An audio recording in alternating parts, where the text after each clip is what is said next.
Les influenceurs de droite et pas de droite. Je pense pas que Greg Tabimian soit de droite. Entre en guerre contre le Rassemblement national. Ici, Cro-Blanc, bon, lui il est de droite quand même, et Greg Tabimian vont vous expliquer que la guerre est déclarée entre les influenceurs, les médias numériques et le Rassemblement national. Même si tu ne votais pas pour le Rassemblement national, comme moi, tu avais un infime espoir qu'ils ne soient pas comme les autres. C'est mon cas. Je pense. Je ne voulais pas voter pour eux, parce que, comme je vous dis, voilà, etc., etc. Je me suis dit, s'ils se retrouvent au second tour, face à LFI, j'irai voter pour eux. Aujourd'hui, c'est terminé, cette histoire. Donc on avait encore cet infime espoir d'avoir un parti politique qui protégeait les gens, qui protégeait les Français et qui avait à cœur les valeurs de ce pays. Ils ont déçu. Ils ont déçu profondément bon nombre d'influenceurs qui n'étaient pas de gauche. Donc comme ils n'étaient pas de gauche, ils se sont dit, peut-être que... Allez. Et non. Et donc on va écouter leur message.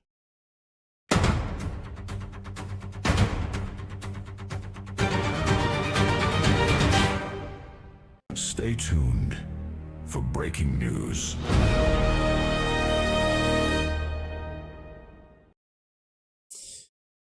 Cro-Blanc nous dit message ORN, donc là c'est une partie de la vidéo que je vous invite à aller voir sur sa chaîne. Je l'ai regardé hier cette vidéo et on tombe d'accord sur quasiment tous les points de vue en fait. Et donc il dit message ORN, la vidéo intégrale en dessous, hein, sur sa chaîne, je vous invite à aller la voir. Écoutons donc ce que Cro-Blanc nous dit. Sous prétexte de protéger les enfants des réseaux sociaux, alors que normalement c'est aux parents de le faire, hein, on est tous d'accord là-dessus. Hein. Voilà, c'est exactement ce que je vous ai dit hier. Voilà, les parents devraient prendre ce rôle, c'est-à-dire que c'est à eux de le faire, mais comme ce sont des cons irresponsables, on punit tout le monde en fait. Voilà. Tu te coupes dans la cuisine avec un couteau, du coup t'es un abruti qui sait pas te servir d'un couteau, on va donner à tout le monde, on va obliger tout le monde à justifier que dans sa cuisine, ils n'ont plus de couteau tranchant, mais que des couteaux à beurre. C'est du même niveau. Eh bien, on va tous être emmerdés dans quelques mois à la rentrée là. Alors, le RN s'est abstenu au lieu de... Alors, le truc, c'est très intéressant. Ils le font pendant les vacances. Pendant les vacances, tout le monde dort plus ou moins. Je le vois sur les stats. Et à la rentrée, tout le monde va faire quoi? Mais comment ça? Quoi? Je dois me connecter avec... Voilà. Les Français. de voter contre. Très très très mauvais move du RN là sur ce coup-là. Il y a plein de gens qui sont pas contents. Je crois qu'en fait les influenceurs qui peuvent appeler à voter RN ou carrément pro RN ou RN par dépit. Enfin vous voyez bien quoi. Voilà, c'est ça. C'est exactement le mot que je cherchais. Le RN par dépit en fait. De Greg Tabimian à Victor Ferry, en gros. Pierre Sautarel, enfin beaucoup de gens sont là en fait c'est la goutte d'eau quoi, la goutte de salive de trop crash. En fait c'est même pas la goutte d'eau, c'est que c'était le dernier espoir. Je pense que pour beaucoup de monde le RN c'était le dernier espoir, tu vois. Et on a enlevé aux gens ce dernier espoir. Enfin ils l'ont fait. Marine Le Pen s'est auto-sabotée, hein. Et donc les gens, là ils se sentent pris au piège, il n'y a plus personne pour les protéger, donc ils réagissent, voire des fois sur-réagissent. À la gueule des militants, des influenceurs, c'est insupportable. On fait ce taf à perte, on s'en prend plein la gueule. Alors eux aussi, attention, hein, les cadres RN, eux aussi s'en prennent plein la gueule. Encore, toi, KB, tu t'en prends plein la gueule que d'un côté. Je m'en prends plein la gueule des deux côtés. Mais on fait ce taf à perdre depuis des années. Alors, quelques-uns d'entre nous, forcément, oui, gagnent bien leur vie. Oui, forcément. Mais je suis même pas sûr. Parce que, prenons Alexis Poulain, par exemple. Il est pas de droite.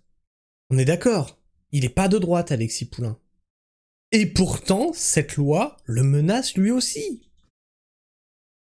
Comme dans tous les milieux d'influence, hein. Il y a une petite poignée qui gagne bien sa vie, comme moi par exemple, ok, très bien, et d'autres, mais la plupart en vérité ils font ça gratos, hein. La grande majorité, peut-être parmi vous il y en a qui le font, avec un petit compte Twitter, un petit compte Facebook, en commentant, vous participez à tout ça, et vous gagnez pas un rond.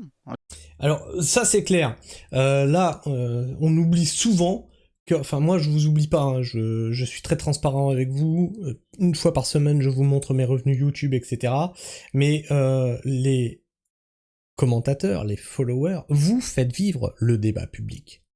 Vous faites vivre le débat public. Moi, chaque fois, ce que je vous demande, c'est de rester respectueux dans les commentaires. Tu as le droit d'être en désaccord avec moi, c'est pas le problème. Tant que tu le fais dans le respect. Sans invective, sans insulte, sans quoi que ce soit. Ok. Et on n'est pas protégé par ce parti pour lequel on passe beaucoup de temps à militer, à commenter ou je ne sais quoi d'autre. Et c'est vraiment fatigant, hein. Je pense que le pari du RN pendant longtemps, c'était de se dire, bon, on va vers les normies, on va vers les boomers, on va vers les centristes, même la gauche, on tend la main, on essaye de les comprendre, on vote avec eux, parce que de toute façon, les gens qui votent pour nous, ils voteront toujours pour nous. Peut-être que là, on arrive à la fracture, là. S'il y a des cadres du RN qui me regardent, là je sens vraiment qu'on arrive à une fracture. Vous devriez... Ceux qui votent pour eux, ils voteront toujours pour eux, sauf si tu leur chies à la gueule à longueur de temps, hein. Tu sais, les personnes de gauche, ils en sont revenus de la gauche à cause de LFI. Les personnes de droite, ils vont peut-être en revenir de la droite à cause du RN. Du coup, il reste quoi? Rien. Faire très très très attention, parce que même moi qui suis quand même très impliqué, parce que voilà, j'échange quotidiennement quasiment avec des gens du RN et tout, ou d'autres partis proches du RN, même moi là, c'est bon, ça suffit quoi. On est de la merde ou quoi? Comment ça se passe? Est-ce qu'on est de la merde? Je vous invite à aller voir la vidéo que j'ai faite ce matin. Justement, il y a une personne qui se présentait aux élections, qui a répondu à Tatiana Ventose, vivement que vous dégagiez des réseaux sociaux. Voilà. Donc ça répond à ta question, Cro-Blanc. Ils vous prennent vraiment, ils nous prennent, je me mets dedans, pour de la merde. Quand on a Sébastien Chenu qui va à la télé pour défendre Barbara Butch. Si moi j'avais eu le quart de Barbara Butch, ou même plus que Barbara Butch, il aurait jamais parlé de moi. C'est quoi cette histoire en fait? Ou n'importe quel autre influenceur? Parce que Barbara Butch est médiatisée, elle a fait les JO, etc. Mais effectivement, on voit je crois que c'était à l'Humanité, on voit des gens comme Ribot dans la sauce qui sont invités, etc. On voit pas de Cro-Blanc invité par Frontières, par exemple. On voit pas... Alors on voit du psychodélique invité par TV Liberté, mais c'est pas vraiment un média, c'est rigolo, quoi. On a eu une fois John de Lorraine, je sais plus sur quelle chaîne, mais c'est tout. C'est tout. Ils sont déjà invisibilisés. Ils sont déjà invisibilisés. Le RN, moi je vous l'ai toujours dit, les partis politiques se servent de vous comme d'un marchepied. Le RN, là, il le démontre clairement. Vous êtes un marchepied. Vous leur faites gagner des voix, et vous avez rien en retour, en vérité. Influenceur de droite d'ailleurs, qui se fait harceler, fermer ses comptes bancaires, emmerder et tout ce que vous voulez, fermer ses chaînes YouTube et tout le reste. Twitch, par exemple, Twitch. On est banni massivement de Twitch. On n'a pas notre mot à dire à propos de Twitch. On n'a pas le droit d'être sur... Alors Twitch, faut juste pas y aller pour faire de la politique. Moi je m'y étais mis sur Twitch pour faire du jeu vidéo. Non, pas du jeu vidéo. Si, du jeu vidéo et de la réac, des sujets de société. Mais sans entrer plus que ça dans la politique. Ça va, ça passe. T'as encore à peu près le droit de t'exprimer. Mais... moi j'ai été emmerdé. Normalement tu peux débloquer les thunes une fois que ça arrive à 100 balles. Je débloque les thunes. Et j'ai eu Tracfin sur la gueule. Donc 100 balles, t'en as 30% qui partent à Twitch, donc il reste 70 balles. 70 balles, bonjour monsieur, on a une alerte de Tracfin, mon banquier qui m'appelle. 70 balles. Vous vous foutez de ma gueule? Vous connaissez pas Twitch? Il me fait si, moi je connais Twitch. Mais en fait, nos algorithmes ont détecté une anomalie. J'ai comment ça, une anomalie? C'est-à-dire que ça part de Californie, ça passe par une banque allemande pour arriver en France. Et oui, mais quel est le problème? Il y a trop d'interférences, il y a trop de... de sauts, donc ça a déclenché nos algorithmes. Donc si vous pouvez nous envoyer un justificatif, comme quoi Twitch vous finance ceci, cela. Arrivé sur le compte, il restait 60 balles. C'est-à-dire que entre les 100 balles que j'ai débloquées et l'arrivée sur le compte, j'ai perdu 40 balles. 40%. Mais tout va bien, quoi. Merci Tracfin, merci tout ça. Donc j'ai dit Twitch, terminé. Cette plateforme, il y a une discrimination basée sur l'opinion politique caractérisée, et les cadres RN n'ont jamais fait de commission, je sais pas quoi. Alors ils font des commissions pour la télévision, parce que la télévision, c'est leur monde à eux. Mais écoutez, je veux dire, il n'y a pas que ça. Il n'y a pas que ça. Au bout d'un moment, nous, on existe aussi. Nous aussi, on a des droits. Nous aussi, on a envie de... Si, en fait, on vous a rendu... Alors, bien sûr, avec votre travail et votre normalisation, là, je parle au cadre RN, là.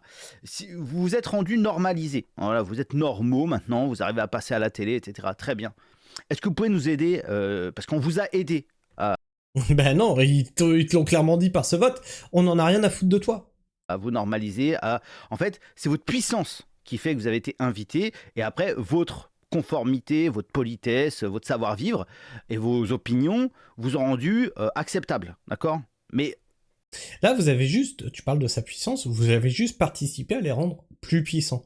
Et comme dirait l'autre, fais du bien à Martin, il te chiera dans la main, voilà. Et bah ça, c'est le remerciement du Rassemblement National pour le travail que vous avez effectué pour lui. C'est-à-dire, allez vous faire foutre, en fait. C'est exactement ça qu'ils vous ont dit, hein. C'est pas moi qui te le dis, c'est ce que le Rassemblement National vous a dit par ce vote. Ce qui vous a amené à la télévision, ce qui a fait de vous autre chose qu'un parti marginalisé, c'est aussi notre militantisme. Donc maintenant, ce serait bien que vous nous aidiez à nous démarginaliser, nous aussi, et pas aider à nous marginaliser, voilà. Perdu. Bah oui, parce que comme ils veulent continuer à se dédiaboliser, ils vont vous diaboliser. Voilà. On a Eric Morillo qui retweet Greg Tabibian, et là, faut qu'on écoute absolument ce que dit Greg Tabibian. Je peux vous garantir que des gens qui ont tout toléré à l'heure actuelle veulent vous... Non, ça c'est vrai que j'ai vu... veulent vous détruire. C'est-à-dire que là, je le dis, si jamais Chenu ou Marine ou n'importe quel plouc ta caméra est là, ta caméra. Pardon, de ce parti d'escrocs me regarde, oubliez LFI. Nous sommes votre pire cauchemar. Clairement. Ah, clairement. Bah attends, tu touches à nos revenus. T'as cru quoi, toi? T'as cru quoi? LFI a voté contre. Alors oui, LFI, il a voté pour l'Union Européenne. Là, on parle d'une loi française, ok? LFI a voté contre. Ok? C'est terminé. La guerre est ouverte. Alors moi, la guerre, elle était ouverte depuis le début de la chaîne, hein. Mais vous étiez discret jusque-là. Ah, mais vous m'avez donné une opportunité, là. Effectivement, on va être votre pire cauchemar. C'est-à-dire que là, si on réunit une vingtaine, on représente 2 à 4 millions de vos électeurs. Et nous allons Je suis présent, hein, Greg. Hein. Pas de problème. Hein. expliquer à cet électorat, pendant l'année à venir, pourquoi il ne faut plus voter pour vous.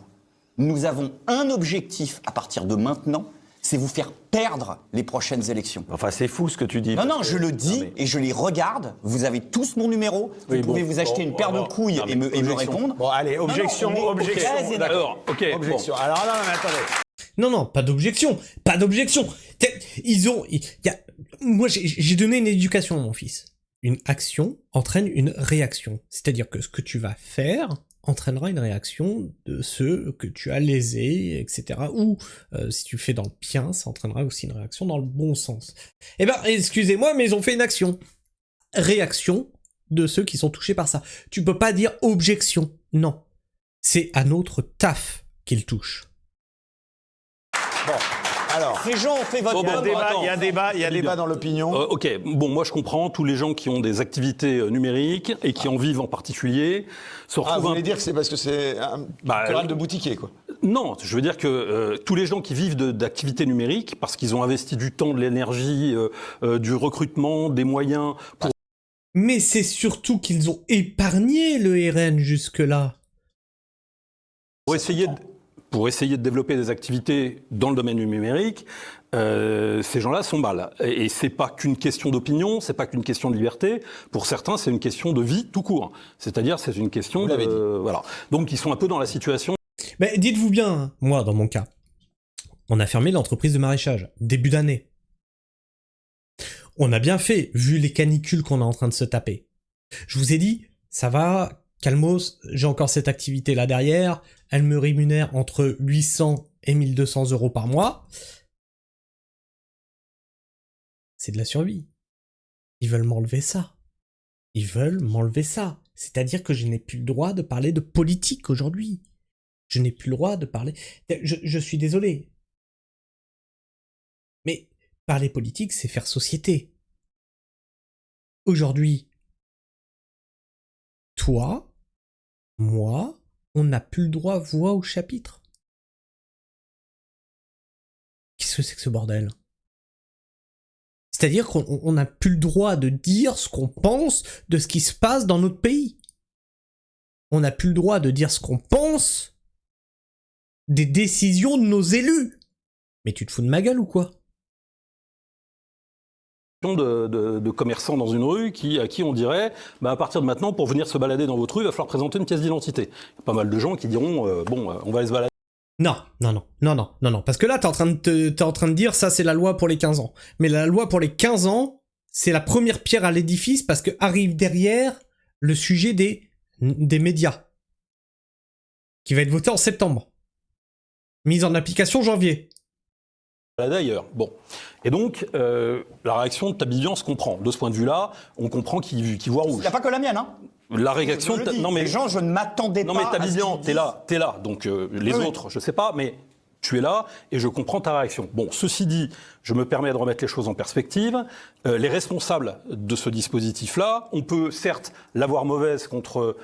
le parti d'opposition principal, à partir du moment où on attend de sa part, effectivement, qu'il fasse autre chose que ce qu'il a fait depuis quelques années, que j'ai expliqué tout à l'heure, à savoir se laisser couler au rythme de l'eau, on peut l'avoir mauvaise après eux, je comprends très bien. Je comprends parfaitement. Je veux quand même rappeler que c'est quand même pas le cœur du problème. Je veux dire que... Pourquoi ?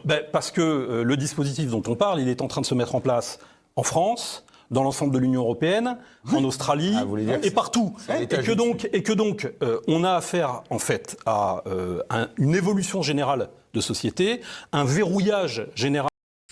Ça devrait vous inquiéter, non ? Je rappelle 2005. 2005, ils ne l'ont pas respecté. Aujourd'hui, on appelle à sortir de l'Union européenne. On ne veut plus nous entendre.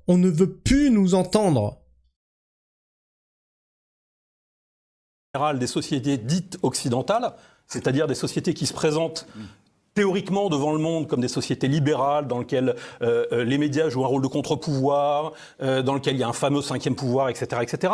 Ces sociétés sont en train de devenir soviétoïdes. Et donc... Oui. Alors là, oui. Pour le coup, enfin, même pire que ça. J'ai vraiment l'impression que c'est en train de refaire un nouveau Reich, en fait. Regardez juste... pendant la Seconde Guerre mondiale, ce que l'Allemagne avait conquis par les armes.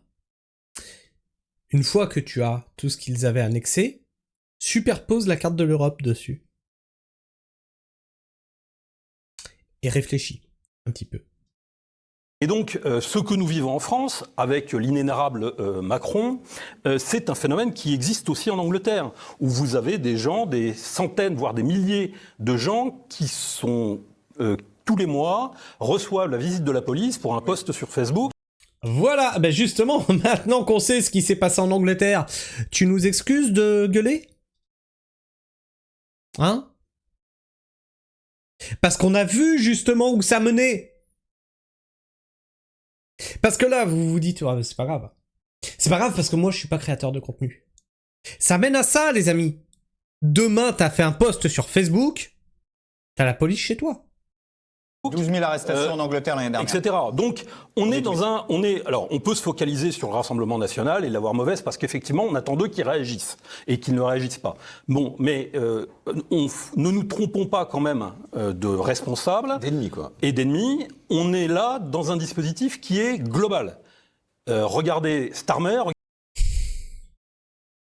Oui, d'accord. on est dans un dispositif global. Mais le RN a montré son vrai visage.